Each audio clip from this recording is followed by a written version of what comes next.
What's cooler than that? So yeah, pull that up on you, man. Which is dumb. I think we should all. I would certainly volunteer for one anytime. Really? So how does that work? You guys are just not. You're exempt? Yes. Really? Oh, what the hell? So what are the rules right now in our state? We still haven't passed it. I know there's some of it's legal, right? Medical marijuana is legal here or no? Yeah, so we got medical marijuana, and then recreational marijuana has come to the ballot. What is it? Twice now, 3 times. I guess I don't recall, but that's been out there. It's been defeated each time, of course. Why? What do you think? Just everybody says it's old people in our state. Yeah, I wouldn't really say that.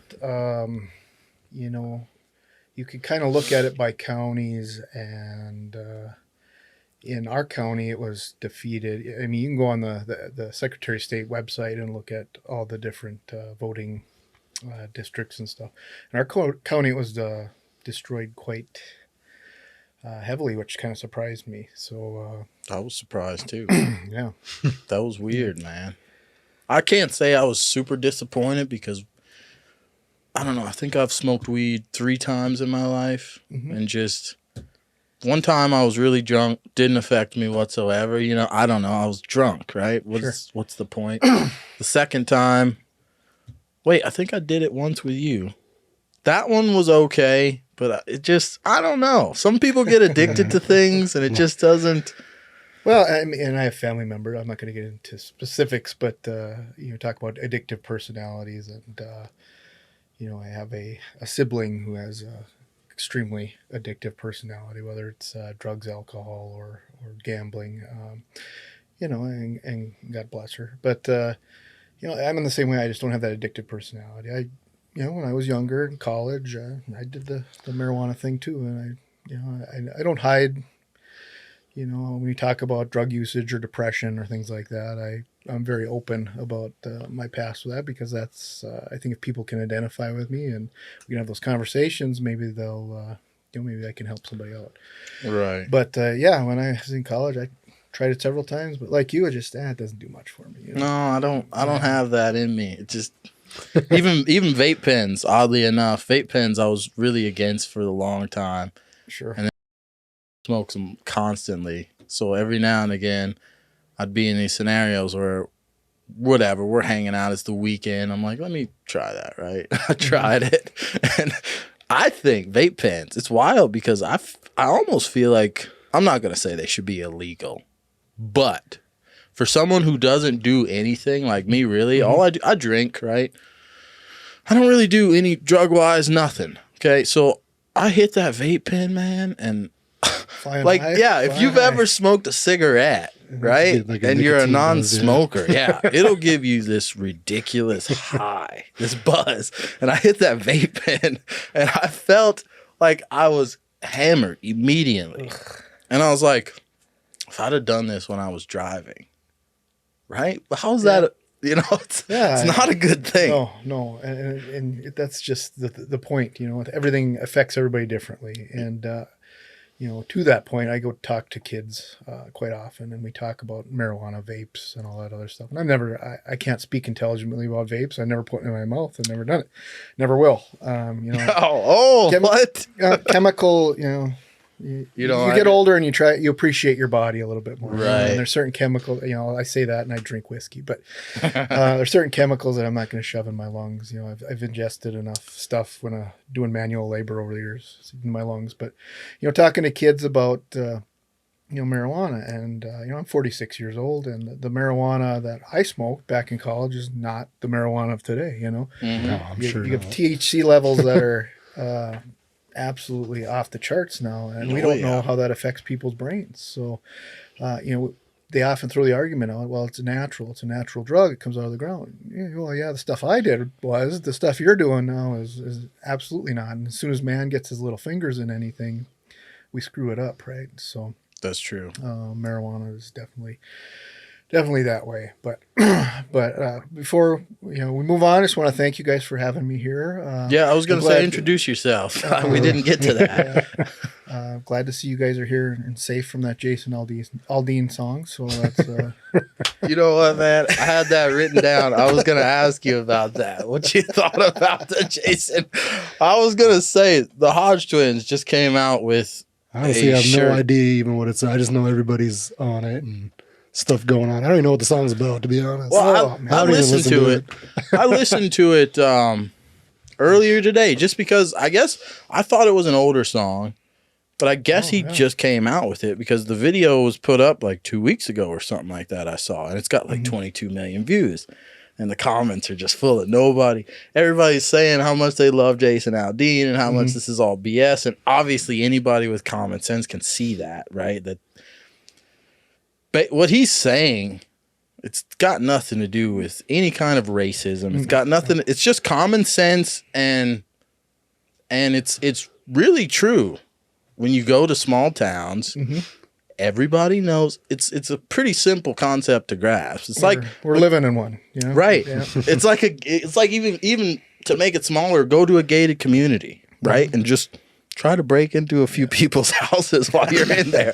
It's not going to go well for you. The neighbors are going to call all these people. They know each other, right, and they're going to look out for each other. And that's basically what he's saying. You're going to come into a town that's small. People respect each other. People have their own way of living their lives. They don't want you to destroy it. They respect the country, and you're going to try to burn businesses. You're going to loot. All this nonsense. So that's pretty much all he was saying in that song, and somebody just took it completely out of context. Well, a lot of people did, and this is my problem with society these days, and everybody's looking for a fight. And that song, I mean, the people that, and I've talked to several people that have issues with it that haven't even listened to it, like you said. Yeah. Hey, if you're going to have an issue with something, why don't you do the research? Again, another problem with our society is we, without even educating ourselves. But there is absolutely nothing in that song that is anything to do with anything that is this liberal left wing. And before I go off on this tangent, everybody thinks I'm this Attila the Hun right wing fanatic, and that couldn't be further from the truth. Because of my stances on, COVID and the mask mandate. We can talk about that a little bit later, but and my Second Amendment stance and all that, and First Amendment for that matter. But my parents are extremely left-wing liberal. I mean, extremely. And so I grew up around that. And my mother was actually a hippie. God bless her heart. Back in the 60s. But, I just, especially from that side, you are seeing a lot of hypocritical stuff. And hypocrites are like the worst for me. I'm one of those. I've done some stupid stuff in my life, and I step up and I own it and I admit it, and I try to learn from it and move on and be a better person. But you're just seeing that more, not that the right doesn't do it, because they certainly do, but more from the left, do as I say, not as I do kind of thing. And it's okay for me. And you look at all this music that they approve of, and not to pick on rap music, but you guys know what I'm talking about. That never gets talked about. Then Jason Aldean comes up with a subtle whatever that has nothing to do with anything. And you got the WAP song playing terrible. on regular radio, Terrible. and that's okay for like everybody to listen to. Yeah. So it's pick your battles, folks, and they just don't do it. But No, that was 100% one of the first things that came to my mind when I heard that people were freaking out about that song. I can bring up a million rap songs that talk about murder and all the goriest things you want to hear, and it's like to single out.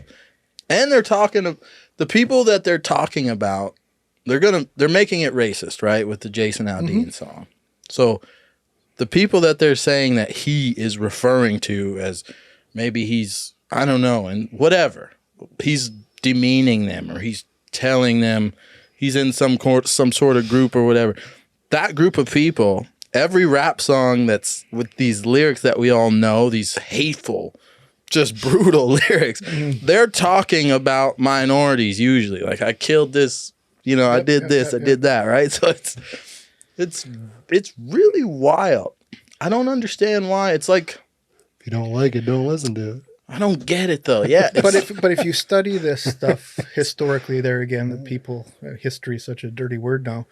You go back and you look at civil unrest or riots, there are far more instances of white people rioting and wrecking. So you look at after sporting events in Boston or out on the East Coast, it's predominantly white people going out and trashing the city because their team lost or their team won. Or there's no rhyme or reason to it. They go out and just trash stuff in the streets. But when you talk about, you know, the Antifa stuff and the stuff post George Floyd, again, that was just as many, if not more, white people than anybody else. And of course, a lot of that was paid for higher stuff. But, you know, one of the instances that really chaps me as a law enforcement officer, as a sheriff, was what occurred down at the Sturgis rally. I think it was 2 years ago. And I don't know if you guys are familiar, but you should look up the video. So a group, and I'm assuming they were paid, a very small group, and I believe they're all white kids, fresh out of their parents' basement or something. I don't know. Their parents must have kicked them out for the weekend. But they go down to the Sturgis rally, and they're protesting. And they're talking about whatever it was. I don't know if it was Black Lives Matter. I think it was a whole hodgepodge of things. And they're in the middle of the Sturgis rally, and they're expecting the law enforcement to surround them and protect them while they poke at these bikers, you know.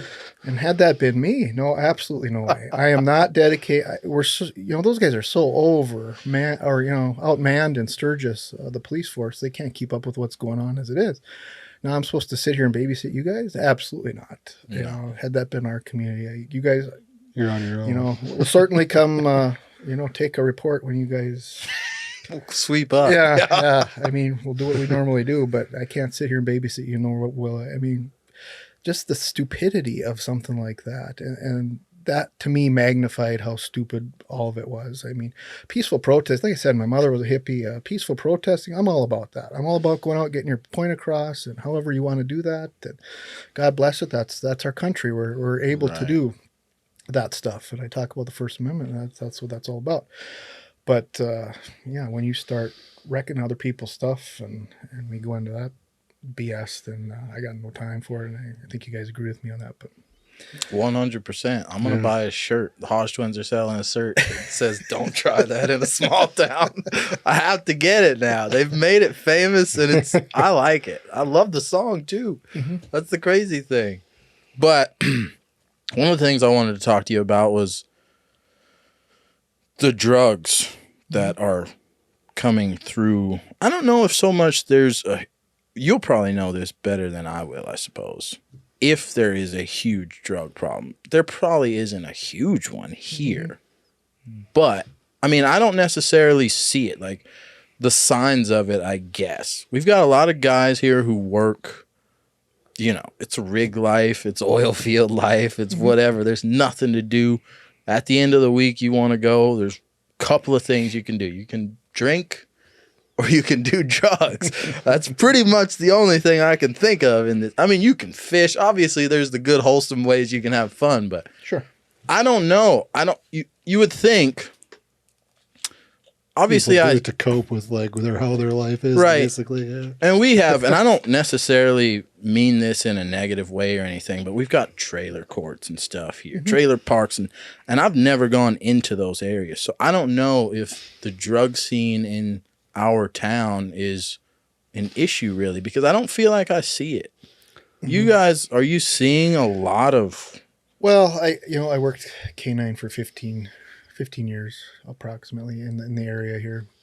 And then of course I was elected sheriff, and I continue on with help train our dogs, and I'm wearing the shirt today because I get free K-9 stuff all the time. But I think even way back then, you'd be surprised at what happens when the lights go out in this little town, in this little county. And it's far worse per capita than people know or people believe. And you talk about trailer court, certainly I don't want to to add to that stigma or stereotype. But there are one or two trailer courts in town that are far worse than the average neighborhood. So that's just drug life. You look in that big cities or you look in smaller communities, they gravitate towards each other, and that's just the way it is. When we get people out of treatment, what's the first thing they do to fall back in? They go back with those old friends and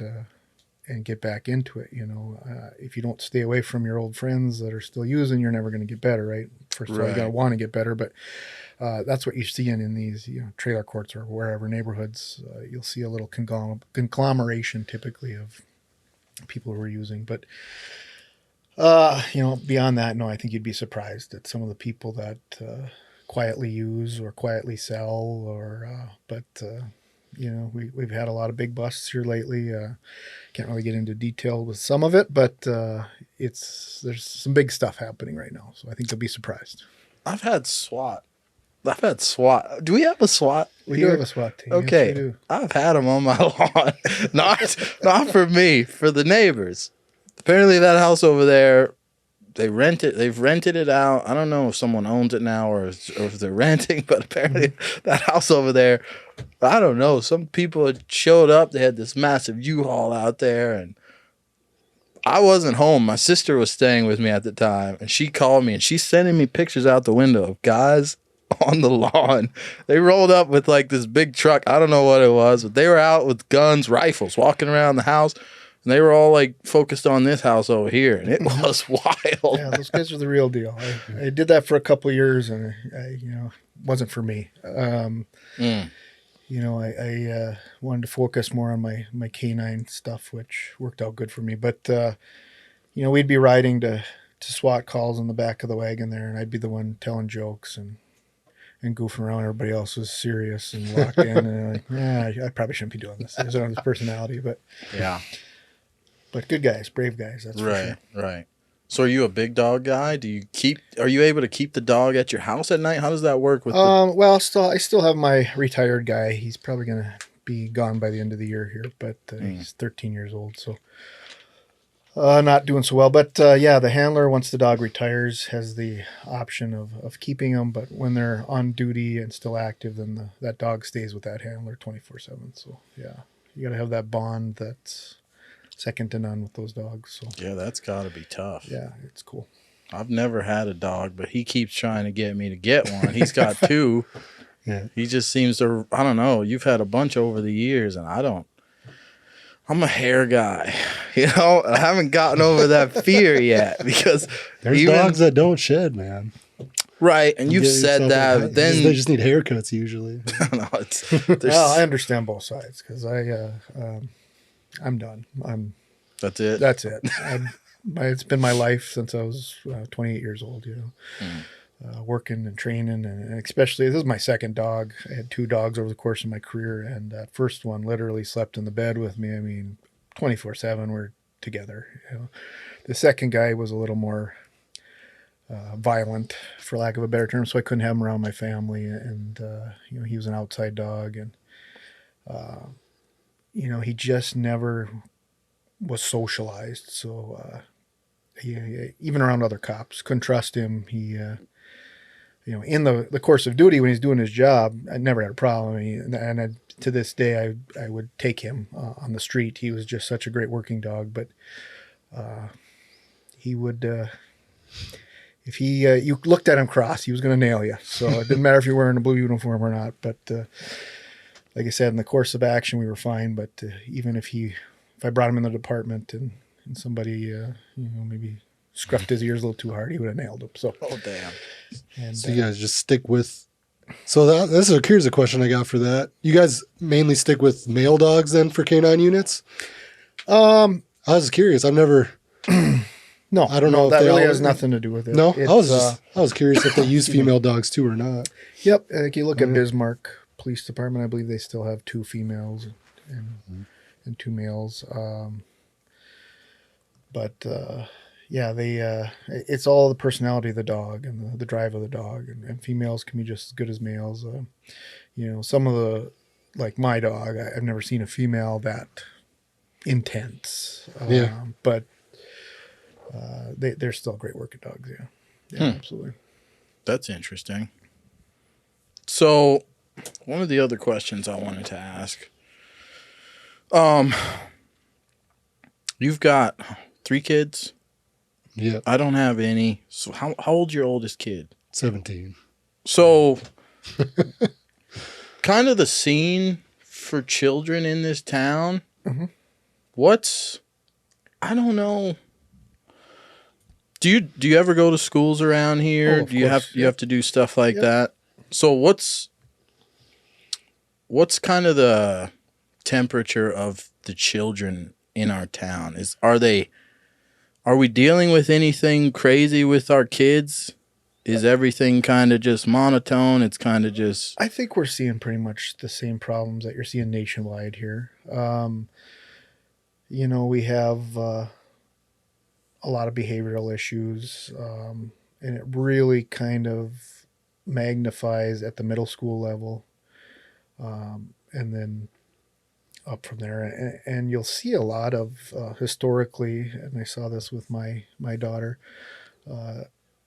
that 15 to 16 where they're really rough, and then junior, senior, they kind of start snapping out of it and looking to be those adult years. And the seniors we kind of have a little bit less trouble with. But yeah, it's a lot of, and you're seeing a lot of more post-COVID stuff than we did before that. But, I think a lot of that was magnified by the homeschooling and whatever happened, mentally with our kids during that, or maybe too much, they were too,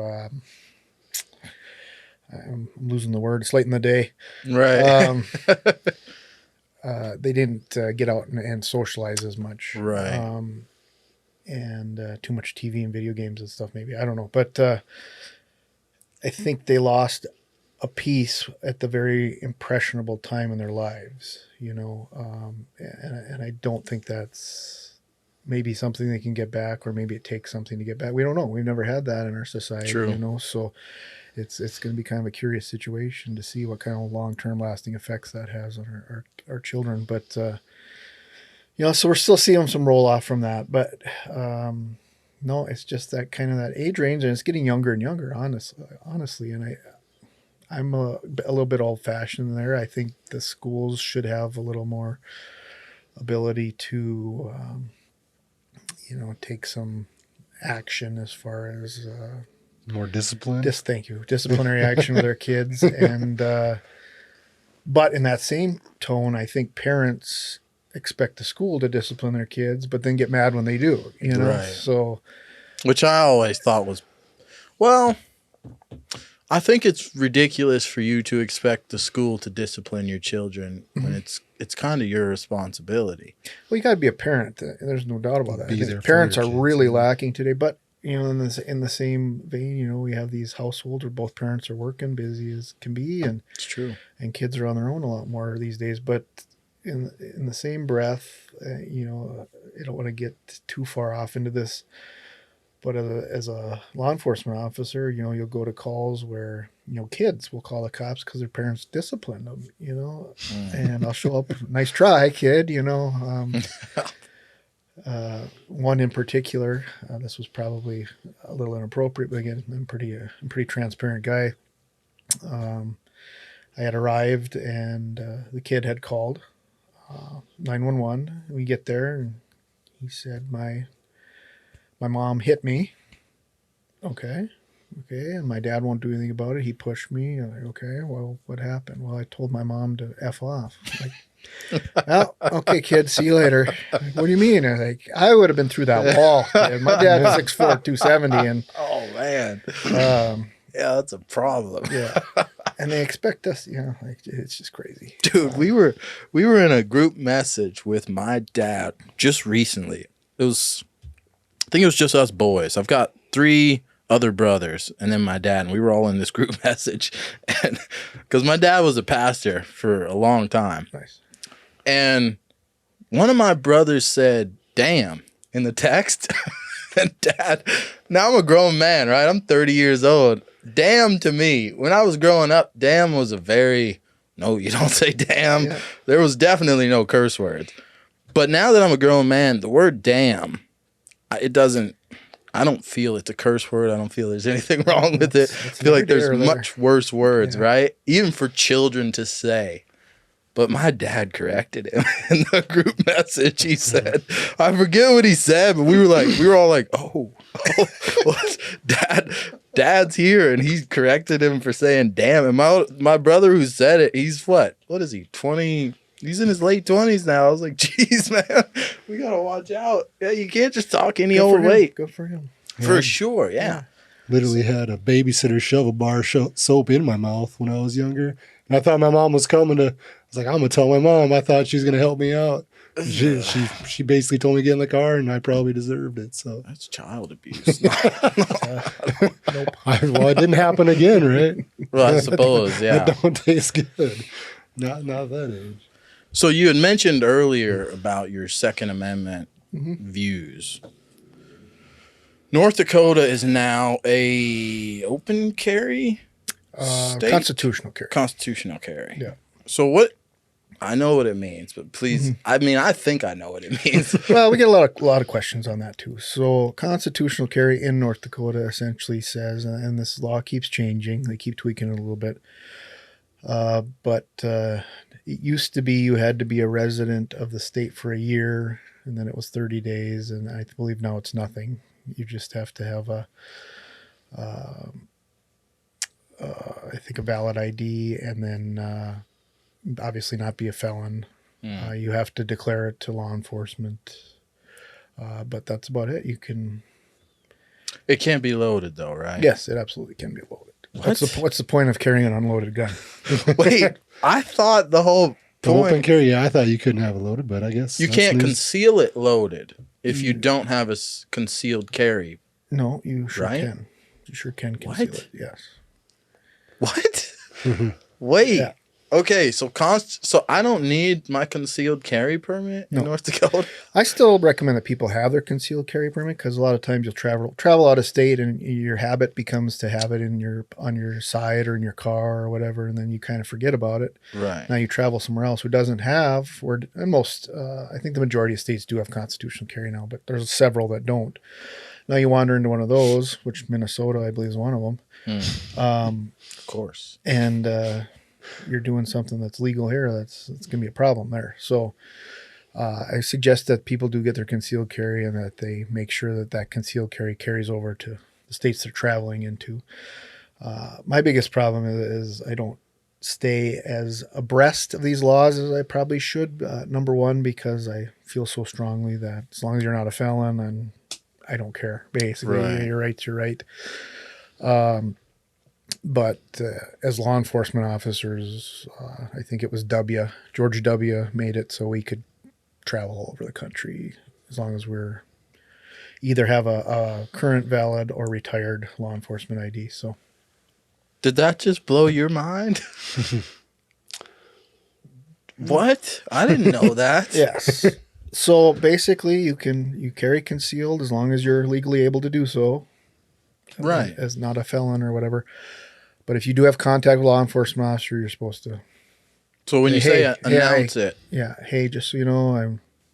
And say firearm, Carrying, right? Don't say gun. Yeah. That was something, like, I've heard those YouTube videos like, don't say I have a gun. He's like, oh, what? But a lot of constitutionalists will, although, obviously they appreciate the law, and you don't want to call it a new law because it's been around for a while, but appreciate the law, but they don't appreciate the fact that they should have to tell anyone that they're carrying. Right. And I get that. That's certainly a thing too. But no, there was a misnomer for a long time, and I think a lot of law enforcement is still arguing about this, but that you couldn't have one in the chamber. You could have a full magazine in the gun, but not one in the chamber, and that's, as far as I'm concerned, there's no language in there that says that's incorrect. And not only that, is why would you carry a gun like that? Because time it takes you to do this, you could be dead. That's true. That's true. And I've always wondered that. People who don't carry one, even in the chamber, it's like, come on. What are you doing? It's like when you watch those movies, right? Where the guy, it's like this scene and the guy, he points his gun at another dude and they're talking for a minute and then he's like, no, he's like, Yeah, no, it's you're like, real. oh, okay. Or the Yeah, rack the shotgun. That should already be loaded. Yeah. It's like, what are you doing? You didn't have one in But, there. you know, and I want to touch on this if we're going to talk about constitutional carry, because a lot more people are carrying now because of it, and good for them, rightfully so. But, you know, we have, and I'm not picking on the ladies because there's a lot of ladies like out there that could kick my butt, but we have like a range night we do once a month for the ladies over at the Belfield Range. And one of the first things I say to them is, you know, okay, you're looking into, because a lot of them are new to firearms. And, you know, you're looking to have this to protect yourself or whatever. But if you don't think that you can pull the trigger when it matters, just don't have it. I mean, it's going to be a danger to you. It's going to be a hindrance to you. You know, if you take that gun out and you're not willing to pull the trigger, which most people aren't, then that's fine. Don't even carry it, because it's going to become a weapon for somebody else real quick that way. So 100%. Yeah. I actually surprised myself just recently because we went out to that range and I was shooting.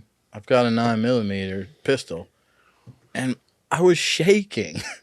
I was, come on, I couldn't I couldn't figure out. I was literally, you know, when you're scared and you're shaking or you're cold, it was that. And I was like, why am I shaking? It was an adrenaline dump, I'm assuming, or something with my adrenaline going on. Because I don't shoot very often. And, you know, shame on me for not doing it. But I was like, because you always everybody makes up in their head, oh, something goes down, I'm going to be calm. Mm-hmm. You know, I'm going to pull out my gun and I'm going to handle it. You're not. It was weird to me. And it you know, you get this cold touch of your humanity. You're like, I'm just a man. And I was shaking and I was like, what? And I couldn't stop myself. I was like, I put the gun down. I was, you know, I'm trying breathing techniques. I'm like, what is going on? Dude. I do, 100%. Your girlfriend's like, I'm going to show you how it's done. And my girlfriend was clinging him with the 22. Yeah. That's good. No, I'm the opposite. After 20 years of law enforcement and my time on the SWAT team where we shot. I mean, you have to be really proficient to be on that team, and that's a good thing, obviously. But and you need to be proficient to be a law enforcement officer, obviously, too. But I'm kind of one of those blessed people that's really kind of naturally a good shot to begin with. And after all that shooting for those years on those SWAT, I don't enjoy shooting anymore. I don't. I have several guns that I don't touch anymore. But you know, I'm only shooting maybe 3-4 times a year now, and I'm burned out on it. I just don't want to do it, but I still got it, you know. And if the time comes where I think my skills are, you know, it's a perishable skill, and if I think that's starting to happen, then I'll start shooting more again. But yeah, right, I'm over it, man. Yeah. So one question I wanted to ask you. So have you ever? I'm sure you have, but over the course of your career, and how long? First of all, do you plan on continuing? Well, you know, I'm at the will of the people here. You know, I just got reelected last November for my second term here, and that's going to go into 26. And we'll see. You know, I don't like to commit in my first year. You know, I'm only 7 months into the new term here. I love this job. I love this community. We've done some amazing things with this department, and that's a whole nother show if we want to talk about it. But yeah, at this point, if the election were today, I'd run again. But I kind of want to see the trend of society, and if I get voted out, then that's going to be my last day. I'm not going to go work at a different department somewhere, or, you know, I'm at that point in life where if you guys don't want me anymore, then I'll cash it in. But as long as they want me, I'll stick around. So. I like that answer. So over the course of your career, at some point, were you ever like a patrol officer, like out doing radar? Yeah, like I said, I was a K-9 guy for 15 years. Okay, so you're just basically a regular beat patrol cop that has a dog, and you spend a lot of your time doing narcotics or apprehension stuff, you know, biting bad guys. But other than that, you're going call to call like everybody else, and traffic and all that other good stuff. So you're interacting with people, which I still do, by the way. right? I still work the road That's with my awesome. guys. So yeah. Oh, that's really cool. So you're interacting with people throughout the years, and whenever I mean, I hate to base my knowledge on this on a TV show, but I've watched Cops, right? I've watched. Yeah. I know you're. I just said that to somebody today. It was the dumbest show. I can't watch cop shows. Period. Like fictional or real Really? ones. I can't do it. It's not, Can't do it. is it made up? Do they make up? Yeah, even? well, it's all embellished. Okay. You know, and it's funny. I stopped a guy yesterday. Wasn't today. It was yesterday. I was working the road today too, but which is why I'm a little tired on here. When I get tired, I search for words. That's all right. I stopped one of the guys from Ice Road Truckers. What? Yeah. Over on Highway 85 south of Belfield. He was a Canadian dude. And he said, "Yeah, have you seen that show?" Yeah, he's like, "That's BS. That's nothing like it." Like, and he's like, "Well, Cops." And I'm like, "Yeah, it's BS. Yeah, it's exactly. It's all embellished." And yeah. You got to remember that camera's there, and they're Yeah. going to put a show on for the camera. That makes sense. Very scripted, I suppose. Right. And my further point to that was you're probably interacting over the course of your career with a lot of people who you probably feel like they're lying to you, right? Mm-hmm. In a lot of situations. For sure. So has that at all? I feel like me personally, I feel like I would develop trust issues in just normal everyday life. Do you think you've dealt with any of that? Just your normal life? I think I'm a little bit unique. I shouldn't think. I know. I shouldn't say I think. But I got grief my entire career for being, maybe too common. Like cops get into this thing where cops hang out with cops and they get in their little cliques. Like I don't hang out with cops. I have one friend that's a cop, and outside of that, I mean, obviously I love my staff and, we'll do stuff once in a while, but as a rule, and I'm third generation, my dad's a cop, my grandfather, my grandfather's brother was killed in the line of duty at St. Paul, actually.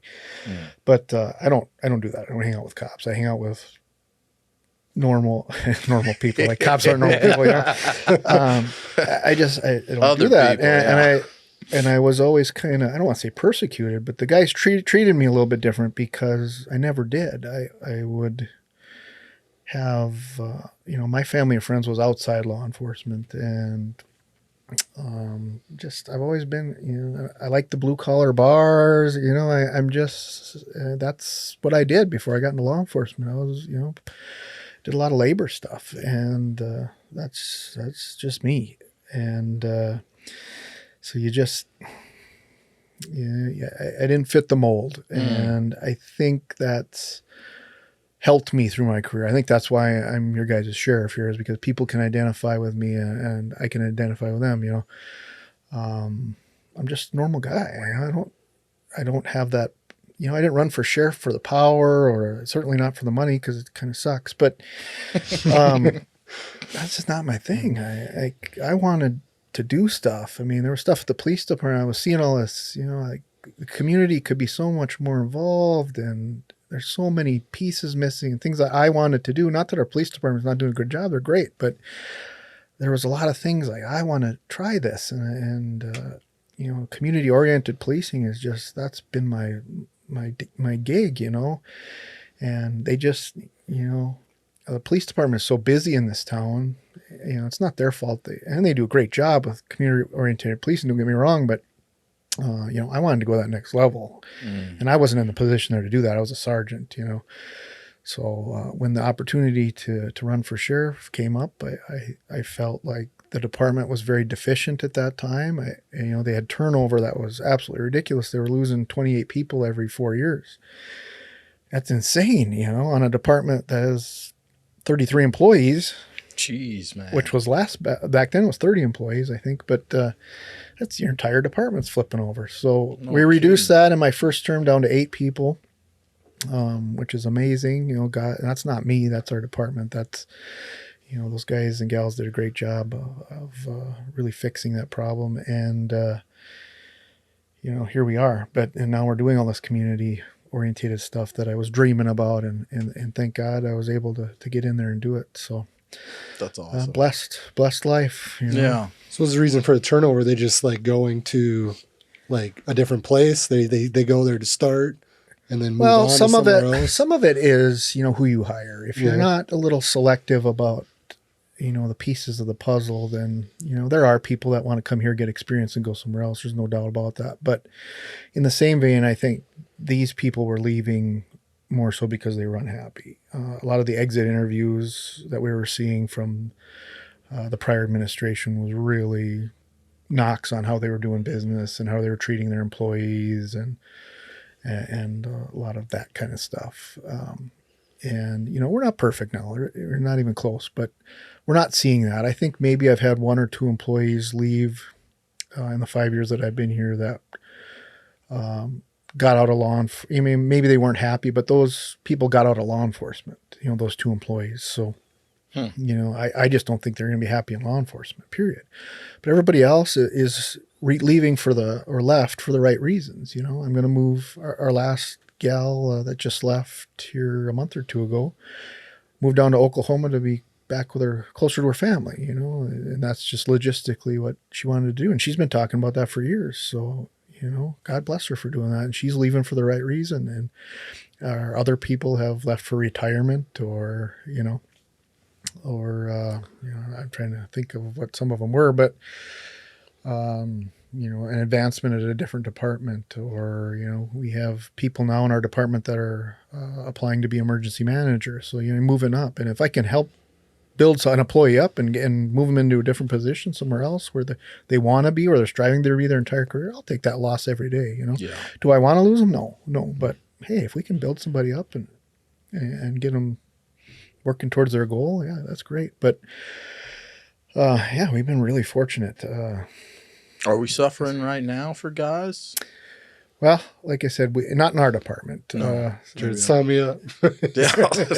Some of the other departments are struggling in our area, you know, whether it be the road departments or police departments or, you know, park and rec, I think, you know, just all that kind of stuff. But that's nationwide though.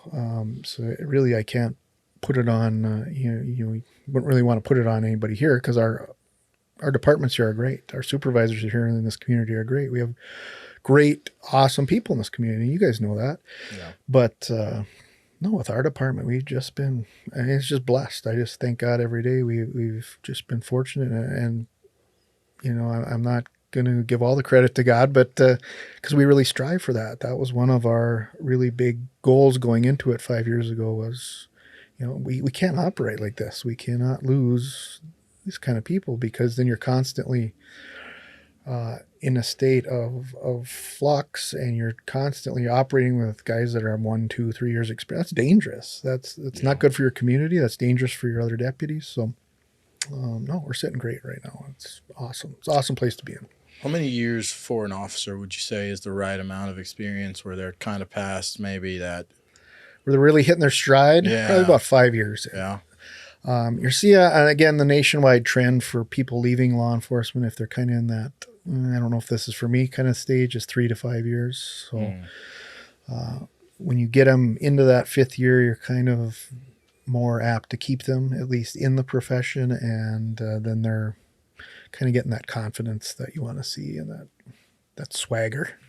And then to get more money put in our sheriff's pocket, is that something like the city can vote on or something? How does that work? No. So again, this is a weird process perhaps, but again, for the sake of transparency, so typically when the county or city, whoever, gives out a raise, it's either a percentage base or it's $1.25 or $1 raise. Let's just say $1 raise.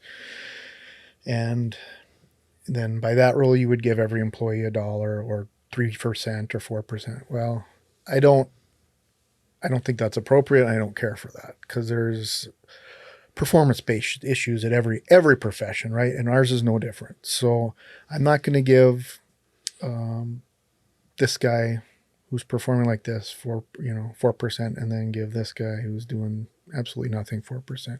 And that's a change we just made recently. That's not something we we walked in the door, because there's kind of a finesse to that. You got to, figure out how you're going to do that and make sure you have the documentation to do that with, evaluations and such. So I just figure out what that pot of money is going to equate to. So I figure out I got 33 employees, they each get $1 raise. What does that come to a year? I take that big pot of money and give raises appropriately. Now, could I give myself $20,000 a year raise? I could, but I sure as hell don't, because that's the quickest way to lose the respect of your employees, and probably not get reelected too. But so my wage is quite low compared to counties of our size in the state, and that's on me.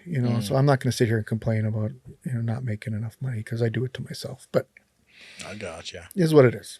Okay. So I got 2 other questions, because we're already at 45 minutes. Oh, boy. I know, right? It goes so the one question I wanted to ask just recently, what was it? A week ago, 2 weeks ago, there was a shooting that happened in Fargo. Mm-hmm.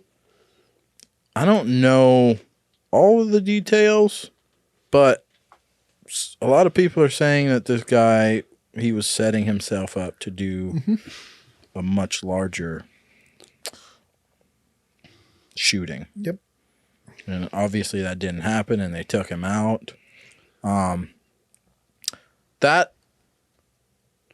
Do we have protocols set up in our town for anything like that, or is it just like a call 911 thing, basically?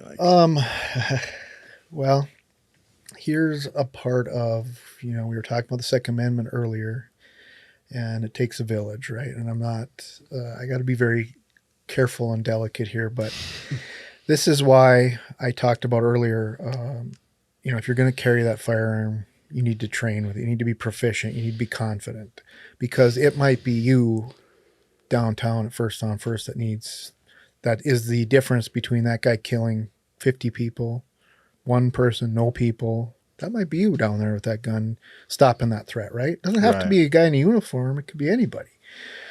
And I truly believe in that. And, Chicago is the great example right now of, trying to eliminate firearms and making them illegal. Look at that disaster. It's a freaking mess. And you go into communities, larger cities that encourage people to carry guns. And again, I'm not a gun nut. I don't care if you carry one or not. And I'm starting to carry it more often now, especially after the Fargo thing. But for years, when I wasn't working, I didn't carry a gun. I just, you lug it around all day at your job. You don't want to carry it around when you're off duty, But now, that could be the difference between life and death. And, that deal in Fargo, he was definitely looking to, and, maybe I know a little bit more about it than the general public, and I can't speak about some of these things yet, but, he was looking to do some ultimate damage there. He was looking at going downtown and killing as many people as he could. He had those explosive devices that were going to be, they detonated those, and the damage was horrific. So, he was definitely looking to do ultimate damage there. And, you kind of get into the psyche there, and this is all speculation. I just want to preface that, but, why did he stop and engage those law enforcement officers? That totally had nothing to do with his plan. In my mind, he was maybe creating a diversion, hoping to take those 4 guys out and then go down and do his damage while everybody came running to that. And I think that's where, and that's what we are looking at in law enforcement, is because a lot of the younger guys, especially, if the house is on fire over here, they're going to come running over here and forget about their areas of responsibility. Right. I don't know if you guys ever played football, but you had your lane, right? You had your area of responsibility. And if you left that, then bad things were going to happen. And law enforcement is very similar to that. You can't leave your area of responsibility. So it's interesting. It's very, that was crazy deep to hear about. And I don't know. Wow, this is one more question. So illegal. I don't know are you seeing any illegal immigrants here? Like the gang stuff. I was curious about that. Some of the gang stuff too, because you're kind of like seeing the Montana getting into stuff now, right? Is some of that like moving in over here? You're seeing a lot of most of our gang related stuff in the area. Again, I don't want to maybe get too much into this, but is where we're seeing our narcotics come from. So most of our gang related activity is those that are trafficking narcotics. But again, that's you talk about bringing a gang into Dickinson, and this happened when I was a kid up in Minot growing up. There was this gang that tried to develop, and they got their asses whooped by a bunch of cowboys. But again, try that in a small town, right? Right, yeah. And I think you'd still see that here. I really do. I think people would take some things into their own hands, and God bless them to a point. We don't want that in our community. So hopefully our citizens stand up to that a little bit in the right ways. Sounds like we're doing pretty good then. Could be a lot worse. Everybody breathe a sigh of relief. All right. Final question. This one, just a fun little question to get us out of here. I heard, and I can't remember where I heard it from, but some guy was talking about he got pulled over by a police officer once, and the police officer told him, I don't know if it's true or not, but the police officer said they have this saying at their department. And once again, I don't even know if this guy was in our state, but he said, we have this saying, 8 you're fine, 9 you're mine. Is that a real thing? On the highway, if you're speeding, because a lot of us, myself personally, I feel dangerous at 5 over on the interstate, right? And I'm like, I'm looking. Well, I'll tell you this: like, in my personal vehicle, I'm driving 5 over on the interstate. So, okay, and I'm just as prone to tickets from a trooper as anybody, you guys, because they don't screw around. But no, that's not true. That's absolutely not true. I expect again. I'll go back to the stigma for me when I was in law enforcement. Well, when I was a city cop. I say I'm still law enforcement, but I was too lenient. Everybody thought I was just way too lenient because my deal was, as long as you're not here, I think we should talk about the seatbelt law next time, because who are you hurting by not wearing your seatbelt? Yourself. But anyway, speeding obviously is one of those violations where you're putting people in danger, right, by doing it. But in the same vein, the legislature is talking about bumping the speed limit on the interstate up to 85 miles an hour and almost got it there. And then it was 80 miles an hour they talked about, whatever.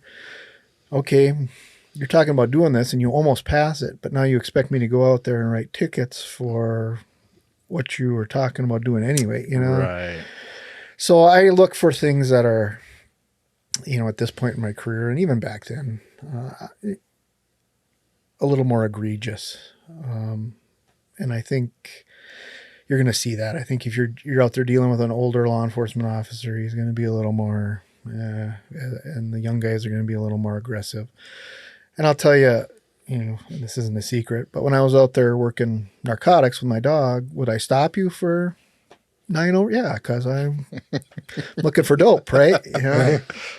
So we called that the law of averages. If I stop 20 cars, if I stop 1 or 2 cars, I'm probably not going to find any dope, right? If I stop 20 cars, then you have that quick little interaction, that field interview, and then I'll decide if I'm going to run my dog or not, and go from there. So you do see a lot of that. I think that's more so why people are getting stopped, is guys are looking for more serious stuff. And that's fine. We don't want that stuff. And you just have to accept that. And I do that. I've been stopped several times. Hey, that's fine.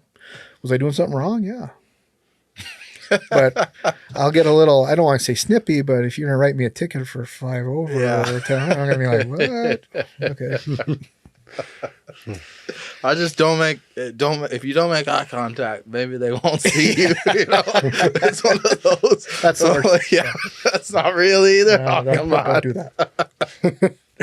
All right. Now you well, just look more suspicious, right? Yeah. So, do you have any social media? Yes. So I have my personal Facebook page, and we have our department Facebook page, which I don't really put personal things on, obviously, but Yeah, I don't get into TikTok. I don't get into. I got rid of my Snapchat last year. You know, you just. What's the other one? TikTok. What's the other big one? Instagram. Insta. You know, I hope she's watching. Girlfriend just never. 42-year-old woman never puts her phone down. She's got all these apps and things, and I hope you're watching. And she's just constantly in that phone. Like, I can't live like that. That's why I got rid of Snapchat. You know, that was too much. You know, you're always like, Facebook is addicting enough. And what's everybody else doing? What's everybody else doing? Yeah. You know, like, worry about what you're doing a little bit more and enjoy life. But, you know, I fall into it a little bit on Facebook. And I always said, when I'm done in this profession, I think Facebook's going bye-bye too. You know, I really want, as I get older, you know, more things are going to watch the world pass by. I definitely like it more for like marketplace mainly. Look at stuff for sale. Yeah, I mean, it's got its benefits, there's no doubt, but I just can't live like that 24/7. It's a mess, man. It'll stress you out. Missing the rest of your life. Some people. I always tell my girlfriend we're laying in bed, I'm like, come on, she's on her phone. I'm like, put your phone down. I'm like, and then she puts it down, and all I wanted her to do was watch a TV show with me, you know? So I'm like, did I really, are we really spending time together? Because then we're just sitting there watching the show. I'm like, put your phone down, watch the show with me. But then we're just sitting there. I'm like, I don't know. Oh, it gets me more is like you're sitting out at the lake or whatever. Just There's take it that. in. Take it in. Don't be sitting on your phone. Take this. This is nature. It's beautiful. We came here to relax and just detox our brains. You're not doing that when you're on your phone. That's a whole nother show for you guys too. The detox. I don't know if you guys have ever looked into that, but the social media diets. Have you ever heard about that? I have not. Yeah, so you detox. It's a thing. Look into it. It's Just cool. turn your phone off for a while. People step away from it. They have actual cognitive, regeneration from not. I can only imagine if I was able to put my phone down for a month, how positive that would be for my life. I can't stand it, man. It's, even though we're doing it, right? But, I like to do this because I want to be beneficial to people. I'm not doing TikTok dances. I mean, that stuff I feel like is the stuff that's going to weigh you down. Like, I always watch the Sean Ryan show. I don't know if you've ever heard of that one. I have heard of Sean Ryan, yeah. I watch those shows and I actually get information from it. They make me think about my life. I get to hear other people's stories about their lives. And it's all positive stuff. These people are not there trying to sell you things. They're just telling their life story, and you're getting something out of it. I'll get emotional sometimes listening to some of the stuff they've gone through, and that's good. But then you flip over to, like you said, Instagram or something. Yeah. It's like a bikini girl, and it's like it's this weird switch where it's like a second ago I was on the verge of tears listening to this dude and his positive story, and I'm like, I want to change my life and I want to do this, and then I'm like, oh, that's a nice butt, I'm like what is happening right now? It's this weird range of emotions, and one of them is definitely more beneficial than the other. But for sure at some point we should all put them down for a while. Right. I 100% agree with that. But there is, we all have our niches, and, I go down rabbit holes of, like Joe Rogan stuff, or, you get on YouTube and conspiracy stuff, or polar shift, which you guys probably don't know what that is, but you learn about polar shift. Come back, man. We got some more stuff to talk about. You see the shirt? We got things to discuss, man. Yeah. And I'd love to touch on that real quick too. Okay. Yeah. We do need to come back and talk about yeah. that. But this alien stuff, so I was listening to that as I was traveling yesterday. It was Thursday. So these hearings that they're having, are you okay? Yeah. All right. Oh, yeah. So it's nice that Washington, D.C. is actually buying into this and wanting some transparency for the public. Because first of all, if you don't believe there's extraterrestrial life in this universe, you're an idiot to think that we're the only people in this big, vast, unending universe. It's just not. And plus, there's too much to prove otherwise. And I'll tell you guys, I'm leaving after this. Okay. A call I had one night, Yes, this is what I wanted to ask. Okay. And Yes. what scares me even more is I forgot about this for years. And whether I forgot about it because of some external reason or force, or, well, I don't want to get too crazy in here, but, or did I just push it on my brain because people thought I was crazy? I don't know. So I was driving down the interstate here, right out here, one night, and a call came across the radio, and I remember it plain as day, like it was yesterday. And the dispatcher said, just so you know, and I'm just going to throw a name out there that it's not the actual name, but just so you know, Edith called in and she says the aliens are here again tonight. So just FYI, or visiting again. I'm like, okay. And I'm driving down the interstate, 10-4, hang up the radio. And just as I said that, green light comes up from in town and shoots out in front of me faster than any object I've ever seen in my life. And it wasn't way up in the sky. It was down here. And gone. Like that did not just happen. And it was from the area of where she lives. Really? And she called in all the time about crazy stuff, but maybe she wasn't crazy. I don't know. But What? But and then I went in and told one of my coworkers, and of course he goffed at me and whatever, and maybe that's why I just put it out of my head. Like, okay, nobody's gonna believe me anyway, so but then I just forgot. I mean, how do you forget about something like that? Dude, for years? And but then whatever made it come back, it just came back as vivid as it was the next day. And it's crazy. And I've seen other things in the course of my life and my career, but that was the most. Wow. Well, even if you see some, I'm sure you just try to make it something else because you want to be like, well, that can't be what it was. There's no way this could have been anything else. I mean, I don't know. No, I'm 100% sold on that. Yeah. You saw a UFO, man. That's it. Ladies and gentlemen. All right, this is BTG Squad. We have Corey Lee on the show. Sheriff, by the way. Awesome to have you here, man. You have to come back. Thanks for coming on. It's awesome. Yeah, this was incredible. Definitely we have to do more of these with you. Love to, man. Love to. And we're just going to keep on going, guys. We've got videos. They're floating. You'll see them.